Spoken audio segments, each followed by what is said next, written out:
Shalom shalom, murameze neza, tutameze neza turashima Imana. Nomusi tugiye kubabwira kuri jambo rivuga ngo Yesu avuga ko afise Imana imuruta. Murabizi ni muri gwa rukurikirane rwo kumenya neza ese Yesu ni Imana canke ni intumwa. Twabwiye nukuja muri Bibiliya nta kuja inyuma ya Bibiliya, andoro ya Bibiliya abarobesha.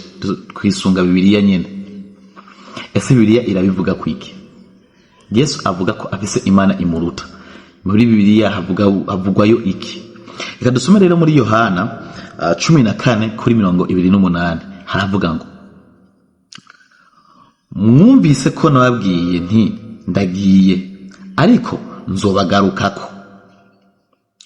Iyo muba munkunda muba munezerejwe nuko ngiye kwa data, kuko data ari we anduta. Yesu bwiwe arabivuga ko data, donc Imana ariyo imuruta, data wa twese uri mwijuru ariwe Imana.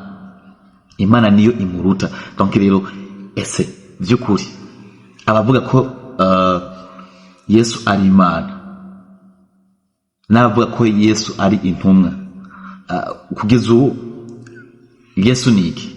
Ni Imana? Ni intumwa? Dure muri commentaire. Episode gira kane ikurikira tuzobabwira ese Yesu yasenga nde. Mukole follow, subscribe kuri Naso Star TV kuri YouTube, Instagram, TikTok ndetse na Facebook. Merci beaucoup.